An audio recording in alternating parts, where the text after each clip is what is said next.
తిరుమల క్షేత్రంలో వైకుంఠ ద్వార దర్శనాలు అత్యంత వైభవంగా కొనసాగుతున్నాయి. రెండవ రోజైన నిన్న ఏకంగా 70,256 మంది భక్తులు స్వామివారిని దర్శించుకోగా శ్రీవారి హుండీ ఆదాయం 4,79,00,000 రూపాయలుగా నమోదైంది.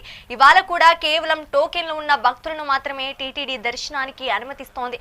ఇక రేపటి నుంచి సామాన్య భక్తులకు సర్వదర్శనం భాగ్యం కల్పించనున్నారు.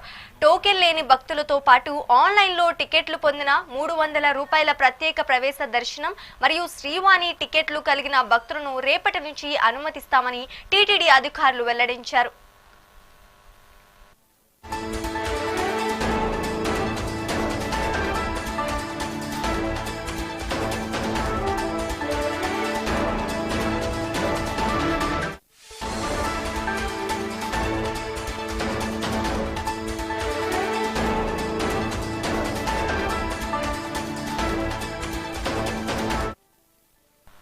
తిరుమల క్షేత్రంలో వైకుంఠ ద్వార దర్శనాలు అత్యంత వైభవంగా కొనసాగుతున్నాయి. రెండో రోజైన నిన్న ఏకంగా 70,256 మంది భక్తులు స్వామివారిని దర్శించుకోగా శ్రీవారి హుండీ ఆదాయం 4,79,00,000 రూపాయలుగా నమోదైంది.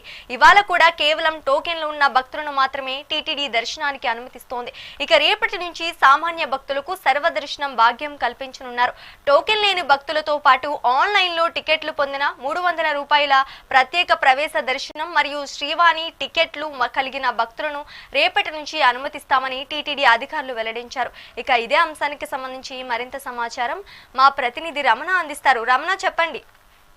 రైట్, ఏదైతే తిరుమల తిరుపతి దేవస్థానానికి సంబంధించి శ్రీవారి ఆలయంలో వైకుంఠ ద్వార దర్శనం 3వ రోజు కొనసాగుతున్న పరిస్థితి. 10 రోజుల పాటు ఈ వైకుంఠ ద్వార దర్శనం ఉంటుందని టీటీడీ ఇప్పటికే ప్రకటించిన నేపథ్యంలో మొదటి 3 రోజులు ఆన్లైన్ ద్వారా లక్కీ డిప్ టోకన్లు కలిగిన భక్తులకు మాత్రమే దర్శన భాగ్యాన్ని కల్పిస్తున్న పరిస్థితి అయితే ఉంది. మొదటి రోజు దాదాపు 67,000 మంది వరకు కూడా దర్శనం చేయించారు. నిన్న 2వ రోజు దాదాపు 70,000 మందికి పైగా కూడా శ్రీవారిని దర్శనం చేసుకున్నట్లు టీటీడీ అదనపు ఈవో వెంకయ్య చౌదరి ప్రకటించిన పరిస్థితి. మొత్తం మీద 2 రోజుల పాటు దాదాపు 1,40,000 మందికి పైగా కూడా శ్రీవారిని దర్శనం చేసుకున్నట్లుగా కూడా టీటీడీ లెక్కలు చెప్తున్న పరిస్థితి అయితే ఉంది. ఇక 3వ రోజు ఈ రోజు ఏదైతే నూతన సంవత్సరం అలాగే లక్కీ డిప్ ద్వారా టోకన్లు కలిగిన భక్తులు ఎవరైతే ఉన్నారో వారంతా కూడా స్వామివారిని ఈ అర్ధరాత్రి వరకు కూడా దర్శనం చేసుకునే పరిస్థితి ఉంటుంది. రేపటి నుంచి అంటే అర్ధరాత్రి తర్వాత నుంచి కూడా సర్వదర్శన భక్తులను తిరుమలకు క్యూ లైన్ లోనికి అనుమతించి వారికి దర్శన భాగ్యాన్ని కల్పించే విధంగా టీటీడీ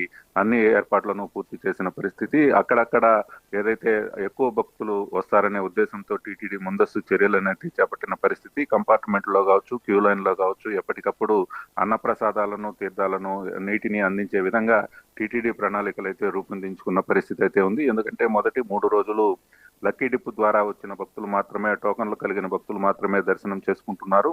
మరలా అంటే 2వ తేదీ నుంచి 8వ తేదీ వరకు ఈ 7 రోజుల పాటు సామాన్య భక్తులకు టోకన్లు కానీ లేకపోతే ఎటువంటి ఇవి లేకపోయినప్పటికీ నేరుగా సర్వదర్శనానికి వస్తే వారికి వైకుంఠ ద్వార దర్శనం కల్పించే విధంగా టీటీడీ చర్యలు చేపట్టింది. కాబట్టి టీటీడీకి ప్రతి ఒక్కరూ భక్తులు సహకరించాలని టీటీడీ ఇప్పటికే విజ్ఞప్తి చేసిన పరిస్థితి అయితే ఉంది. వీరందరికీ కూడా ఈ అర్ధరాత్రి అంటే 2వ తేదీ నుంచి కూడా ఈ దర్శనాలు ప్రారంభం కానున్న నేపథ్యంలో భక్తులు ఇప్పటికే తిరుమలకు చేరుకుంటున్న పరిస్థితి అయితే ఉంది. నూతన సంవత్సరం కారణంగా కూడా భక్తులు తిరుమలకు పెద్ద ఎత్తున తరలి వచ్చారు. రేపటి నుంచి ఈ సర్వదర్శనం ద్వారా వైకుంఠ ద్వార దర్శనాన్ని చేసుకోవడానికి భక్తులు ఇప్పటికే ఉత్సాహం అయితే చూపుతున్న పరిస్థితి అయితే ఉంది. మొత్తం మీద 10 రోజుల పాటు జరిగే ఈ వైకుంఠ ద్వార దర్శనానికి భక్తుల నుంచి అనూహ్య స్పందన వచ్చిందనే నేను కూడా టీటీడీ అదనపు ఈవో వెంకయ్య చౌదరి తెలిపిన పరిస్థితి అయితే ఉంది. ఎక్కడా కూడా భక్తులకు ఎటువంటి సౌకర్యం లేకుండా ఏఐ టెక్నాలజీని ఉపయోగించి త్వరితగతిన స్వామివారి దర్శనం చేస్తున్నామని కూడా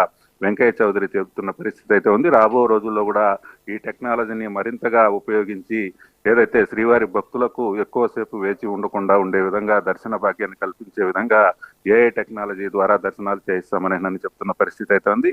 10 రోజుల పాటు అంటే జరిగే ఈ వైకుంఠ ద్వార దర్శనానికి సంబంధించి మరో 7 రోజులు ఉన్న నేపథ్యంలో భక్తులంతా కూడా పెద్ద ఎత్తున తిరుమలకు వచ్చే పరిస్థితుల్లో టీటీడీ పక్కా ప్రణాళికలతో ముందుకెళ్తుందని చెప్పాలి. రమణ, నిన్న రెండో రోజైన ఏకంగా 70,256 మంది భక్తులు స్వామివారిని దర్శించుకున్నారని తెలుస్తోంది. మరి ఈ రోజు ఎంతమంది దర్శించుకునే అవకాశం ఉందంటారు? దాదాపు అంటే మొదటి 3 రోజులకు గాను లక్కీ డిప్ ద్వారా అప్పటికే 1,90,000 మంది వరకు కూడా టోకన్లు కలిగి ఉన్నారు కాబట్టి మరో 70,000 మంది వరకు కూడా దర్శనానికి వెళ్లే పరిస్థితి ఉంటుంది. ఈ రోజు గురువారం కాబట్టి స్వామివారికి జరగవలసిన కైంకర్యాలన్నీ కూడా ఏకాంతంగా నిర్వహించి సామాన్య భక్తులకు అలాగే ఏదైతే లక్కీ డిప్ ద్వారా టోకన్లు కలిగిన భక్తులను మాత్రమే దర్శనానికి అనుమతిస్తారు కాబట్టి వారు మరో 60 నుంచి 70,000 మంది వరకు ఉంటారు. దాదాపు 2 లక్షల మంది వరకు అంటే ఈ 3 రోజుల పాటు టీటీడీ 1,90,000 చెప్పినప్పటికీ 2 లక్షల మంది వరకు కూడా దర్శనం చేసుకునే పరిస్థితులు ఉన్నాయి. ఎక్కడా కూడా అంటే లక్కీ డిప్ ద్వారా టోకన్లు కలిగిన భక్తులు ఆంటీస్ ఎక్కువగా ఉంటాయి, దర్శనానికి రారు అనే అపోహను పోగొడుతూ కూడా భక్తులు పెద్ద ఎత్తున ఈ టోకన్లు కలిగిన భక్తులు ప్రతి ఒక్కరూ స్వామివారి దర్శనానికి వస్తున్నారు అనడానికి ఇదే నిదర్శనం అనే చెప్పాలి. దాదాపు ఈ రోజు కూడా మరో 70,000 మంది వరకు కూడా దర్శనం చేసుకునే అవకాశం ఉంది. దానికి అనుగుణంగా టీటీడీ ప్రణాళికలు రూపొందించి వారికి దర్శనాలు అయితే చేయిస్తున్న పరిస్థితి ఉంది. Right, thank you for the update Ramana.